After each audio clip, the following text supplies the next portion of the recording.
It's Hilly and Hart. I've become more interested in golf in recent years. I'm watching it a little bit more. Really? It's part of the my total transformation into becoming an old man.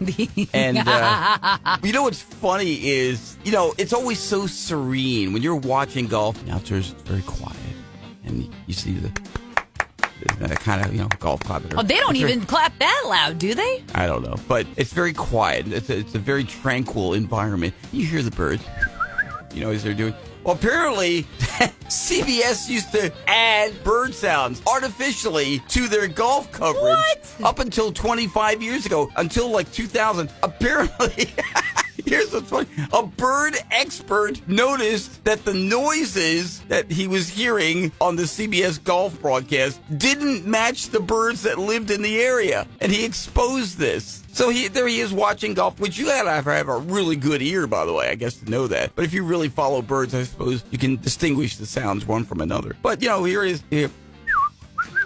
Wait a minute. This match is taking place in Augusta, and that's the Eastern Warbler, blah, blah, blah, and that's not around there. You know what I mean? Like, how would you know that? But apparently he did. And I guess CBS came clean. Yeah, we were just adding sounds to the ambiance. How sad is your life? That you're watching golf, you notice the sounds don't match up, and you're calling it a scam. And do you write a strongly worded email to CBS or something? Is that what you did? Hope you feel good about yourself. It's Hilly and Hart. We all have those days where nothing seems to be going our way. Everything we touch just turns into a big pile of crud, and we complain about it. A maelstrom of junk. That's right. Well, apparently the average person, so look around you, look at everyone in your office, look at everybody in your car. We spend 5 months of our life complaining. Seems like a lot. That does seem like a lot. But then there are some people I know who well exceed this limit. There are people who live their life complaining. Yeah, obviously. But, and again, I guess it kind of begs the question, what is a complaint? What is considered a complaint? I mean, if you're just pointing out that something isn't right, is that a complaint? Or is it the way in which you do it? Does it then turn it into a complaint? I don't know. But the husband always says, it's not what you say, it's your tone. Right, it's how you say it. Exactly. I completely agree with him. Sometimes my tone is too honest for him, he says. No, what a shock. Really? Every once in a while, yeah, you can't imagine. Yeah. It's Hilly and Hart. 30 years ago or so, my dad was at a local nursery, found this bulb. He thought it said Sacred Heart of India, which sounds fun and exotic and beautiful and everything. Yeah. However, my dad, we love him. He messes up a lot of names. He's kind of like Hilly. He just... See, you work with somebody just like your dad. How about that? He'll glance Was at that something. written in the stars or what? It was Kismet is what it was. So we've had these plants, and what's weird about them is when they finally spring up, the bulb, it'll shoot off something. Mm-hmm. It looks like a leopard print trunk, and then these big glossy leaves. It looks like a little palm tree. Pretty cool, right? I'm not going to lie. Aaron showed me a picture, and it does look kind of freaky. Okay. But so this year, every, I want to say 5 or 6 years, it shoots up this really tall stalk, and it's kind of a deep burgundy. Right. And then this flower opens. And I kid you not when I say it straight up smells like death. Like I told the husband, I kind of feel like we need to put up a sign for the Amazon guy to be like, hey, we don't need a wellness check. Please pardon her. We're all okay. It's the plant. Don't believe me, just sniff. And it turns out I've got 2 of them now. So my dad had planted them kind of by my rose bushes. Well, now my rose bushes have gotten so bad, they grow up in the rose bushes. And my husband's like, we should transplant them. And I'm like, oh, I don't want to damage them because it keeps shooting off babies, Yeah. So now I have 2 in them. So thank goodness. You got a whole family coming. I do. Mom and Dad, and hopefully a baby. So baby smelly, daddy smelly, gosh. mommy smelly. You have no idea, Hilly. Like, I just want to, after the show, drive you to my house and say, sniff this. Have you? No, I'm going to take your word for it. You've heard of the corpse plants. Is it like that? Hang on. So, thank you to the internet. So, I shot a quick video, just kind of explain the situation. Don't know what the name is. Can you help me identify this? And oh my gosh, great, I got 2. Thanks to the power of TikTok and Instagram. It is called a voodoo lily. Oh, okay. Voodoo lilies are like a relative of the corpse flower. Corpse flowers get huge. That awful smell, yeah. Okay, voodoo lilies are smaller. So I've had somebody who have actually, they've grown these in the past. people keep telling me how lucky I am. I'm not saying I'm not lucky. It's the smell that I'm concerned about because I don't remember them being this pungent. I've only seen adult ones a few times in my life. And yeah, I'm worried about the rancid smell. It is tempting now to take a trip over to your house today and just take a whiff. And I could, video your reaction because I'm sure it would be gold. Yeah. And actually, I kind of want to see just how close you get to it before you actually smell it. Yeah, because that would be the challenge right there. How close? Yesterday, I decided to shoot the video because as I was getting out of my car, and we're talking a good 15 feet away, it hit me. And I'm like, wow. Oh my gosh. 15 feet? Yeah. That's, I don't know, again, how it compares to the corpse flower. Well, but, people are saying that it smells that way because it attracts bugs to pollinate it. And then other people are saying that they actually eat the bugs. So I need to get a little clarification on that.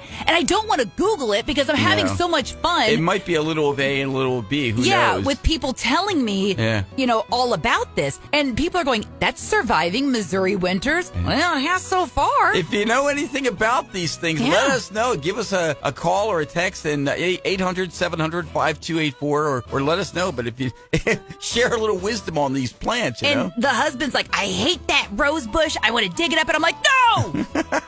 Even though the plants stink, I don't want to kill them off. Your dad's going to be listening this morning. I don't think she likes that thing I did. He's always planting random things in my yard. And it's not that I don't appreciate them. It's just always a wild surprise. Fine. It's the last smelly flower I give you. This one's the gift that just keeps on a-giving. It's Hilly and Hart. Well, how many people would we need on Mars? Like, how many people would we need to settle Mars and establish a successful and self-sustainable community? They've actually figured this out. Yeah, we're so glad that you asked because, a French computer scientist said basically we need about 110 people. Because you think about it, everybody's going to have a role. Everybody's going to have a little job, You're going to have people who cook for others, I suppose. Medical teams of one kind or another. Probably planters, I'm assuming, farmers, agricultural types. So, you think about 110 people. It sounds like a lot, but when you start, and a lot of these jobs are probably going to require more than one person. So maybe you're going to have a team of 5 or 10 doing one thing, or a dozen, or 3 or 4. You know what I mean? So it doesn't take long to get to 110. So are you volunteering for anything here? My dearest NASA. Yes. I volunteer my co-host, Kevin Hilly. He has watched every episode of Star Trek and is well-versed in nerd. Something tells me he would be wonderful. I volunteer him as tribute. If they need somebody to lead the nerds, I'm here. It's Hilly and Hart. Bozeman, Montana has a radio station called The Moose, 94.7.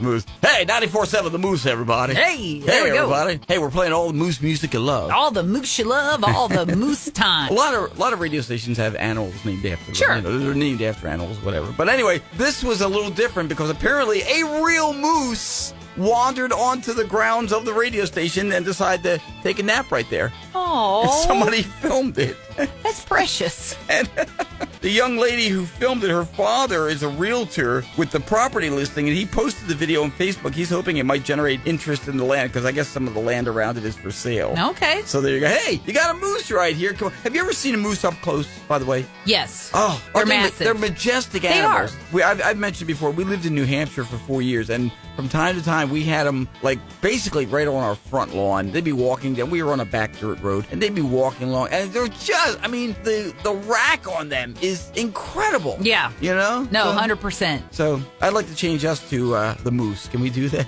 No. I'm going to talk to management. No. See if we can. Come on. It's Hilly and Hart. So there's a big festival in England. It's the Cumbria Nature Festival. Okay. It attracts lots of people each year. And although the organizers felt it necessary to issue an important clarification to some of the potential participants in this festival. Okay. It's a naturalist thing. Oh, people who enjoy nature. Right. Okay. Wildlife, trees, grass, etc. Yeah. Not naturist. Now, what is the difference between a naturalist and a naturist? Well, the naturalist is, as we just described. Naturists are basically nudists. No. That's what it is. So, again, the organizers said, let us make sure you understand this, okay? We're aimed at naturalists, not naturists. They in this thing, they go, whilst we aim to be as inclusive as possible, and certainly do not judge anyone. And they said it just like that, too. We are aiming the event at wildlife enthusiasts. Please do dress appropriately. Basically, they're saying, please just put on clothes.